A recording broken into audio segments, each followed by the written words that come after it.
호텔의 모든 직원이 일렬로 도열해서 대통령이 떠난 후까지 계속 박수를 쳤습니다. 공항 직원들도 박수를 보내주고 있었습니다. 이 정도면은 일본인의 마음을 여는데 어느 정도 성공했지 않나.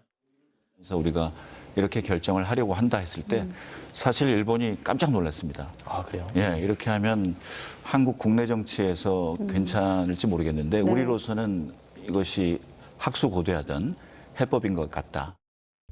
대통령실은 윤석열 대통령이 일본 국민들에게 환영받은 장면들을 부각하며 한일 관계에서 한국이 유리한 위치가 됐고 판이 바뀌었다고 자평했습니다. 호텔의 모든 직원이 일렬로 도열해서 대통령이 떠난 후까지 계속 박수를 쳤습니다.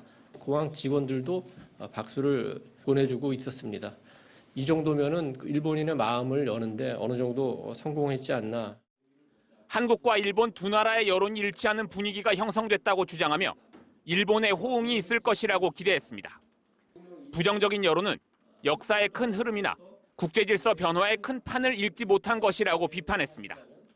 너무 지역적인 문제를 제기하거나 지나치게 과도한 용어를 동원해서 정치적 쟁점을 만들려 하는 것 아닌가 하는 우려를 많은 국민들이 하고 있다고 생각합니다. 고위 당정협의회에서도 세계 모든 주요 국가가 한국 대통령의 결단을 평가하고 있다. 민주당이 아직도 죽창가를 외치며 반일 선동에만 매달리고 있다는 말이 나왔습니다. 이에 대해 민주당은 자화자찬을 늘어놓아도 역대 최악의 굴종 외교, 조공 외교를 가릴 수는 없다며 대한민국의 대통령이 일본 정치인들에겐 말 한마디 못하고 우리 국민에겐 성과와 결단을 운운하니 기가 막힌다고 비판했습니다. 기껏 만찬에서 폭탄주 말아 마시며 기시다 총리가 일본 정치권에서 술이 가장 센 것 아니냐고 묻는 것이 정상 외교입니까? 국민들 보기에 부끄럽지도 않습니까? 대통령실은 국제사회의 여론은 기시다 총리의 호응 조치를 촉구하고 있다며 일본 측을 압박했습니다.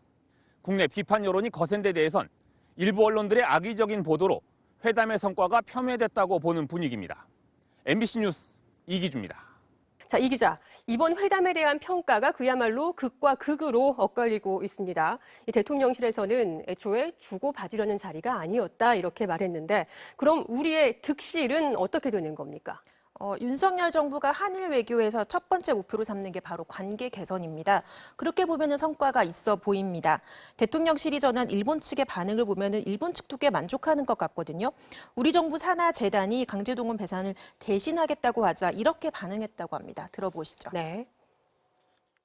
그래서 우리가 이렇게 결정을 하려고 한다 했을 때 사실 일본이 깜짝 놀랐습니다. 아, 그래요? 예, 이렇게 하면 한국 국내 정치에서 괜찮을지 모르겠는데 네. 우리로서는 이것이 학수고대하던 해법인 것 같다.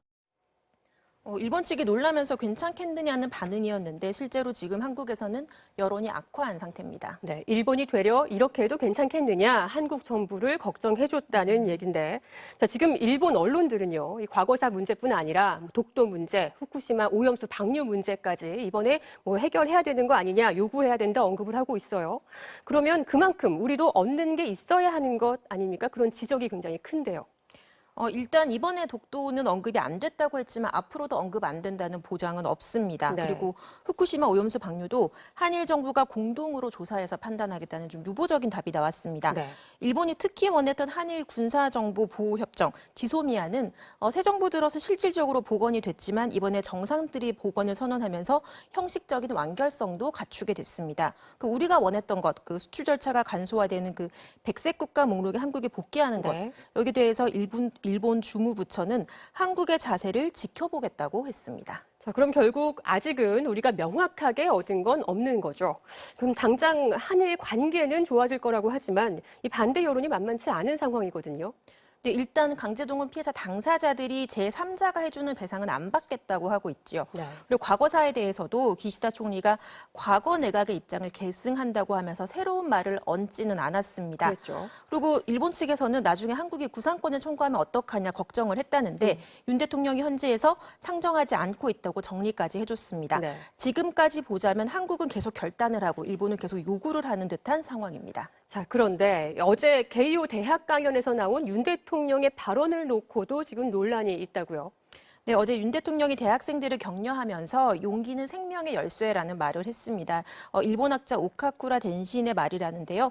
야당은 이 사람이 조선을 일본의 영토라 주장한 그 식민론자의 말이다. 어떻게 이런 사람 말을 인용할 수 있냐 맹비난했습니다. 네. 대통령실은 그 말을 인용했을 뿐이고 그 사람의 생각에 동조한다는 취지는 아니라고 해명했습니다. 생각에 동조하는 건 아니다. 자, 현영준 특파원. 실제 어제 정상회담과 공동회견도 보면 일본이 얻은 게 더 많다고 할 수 있는데 조금 전에 기시다 총리가 정상회담에 대해서 아주 긍정적인 평가를 했다고요? 네, 조금 전에 기시다 총리가 기자회견을 통해서 한일 관계 정상화를 위해서 큰 걸음이 되는 긍정적인 회담이라고 평가했습니다.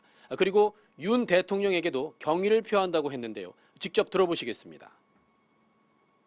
困難な決断と行動されたユン大統領には心から敬意を表したいと思います。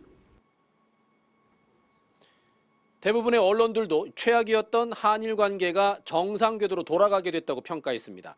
특히 지지통신은 윤 대통령이 이 실리를 위해서 과거사를 둘러싼 자존심을 옆에 내려놨다 이렇게까지 표현했습니다. 또 NHK는 정상회담에 동행한 한국 고위 관료가 일본 기자들에게 일본은 충분히 사과했다는 취지의 발언을 했다고 전했습니다. 관계 정상화에 대해서 한국 정부가 강한 의지를 갖고 있다는 측면을 강조하고 있는 겁니다. 어제 저녁 양국 정상의 만찬 회동에 대해서도 서로 넥타이까지 풀고 일본 술과 한국 술을 함께 나눠 마셨다면서 기시다 총리가 이례적으로 2차까지 환대했다고 긍정적인 반응을 보였습니다.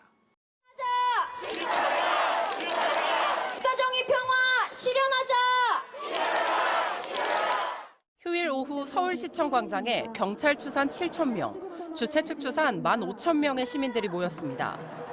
600여 개 시민사회단체들과 시민들은 한 목소리로 이번 한일 정상회담은 조공외교, 망국외교를 뛰어넘는 역사적 참사라며 맹비난했습니다.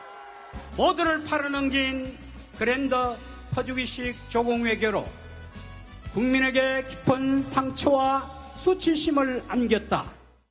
이재명 더불어민주당 대표와 이정미 정의당 대표 등 야당 정치인들도 대거 참석했습니다. 이들은 윤석열 대통령이 일본의 하수인의 길을 선택했다며 정부 비판에 목소리를 높였습니다. 국민을 거역하고 역사를 저버린 이 무도한 정권을 그대로 두고 볼 수 없습니다. 함께 싸워야겠습니다. 시민들의 존엄도 팔아먹고 이 동북아시아의 평화도 팔아먹는 윤석열 대통령에 대한 심판이 시작되었습니다. 정부의 강제동원 피해자에 대한 제3자 변제안에 대한 거부도 분명히 했습니다. 참가자들은 정부가 내놓은 강제동원 해법이 무효라며 서울시청 광장부터 이곳 주한 일본 대사관까지 행진을 진행했습니다. 무너지는 느낌이었죠. 일장기에다 대고 경례하고 했던 그런 것들이 화가 나서 올라왔어요. 윤석열 정부가 이제 해도해도 너무한다고 생각하고. 참가자들은 일장기에 야유를 보낸 뒤 해산했으며 별다른 충돌은 없었습니다. 하지만 범국민 서명운동과 함께 다음 주 토요일에도 규탄 집회를 여는 등 강도 높은 대정부 투쟁을 이어나가겠다고 예고했습니다. MBC 뉴스 박솔립입니다.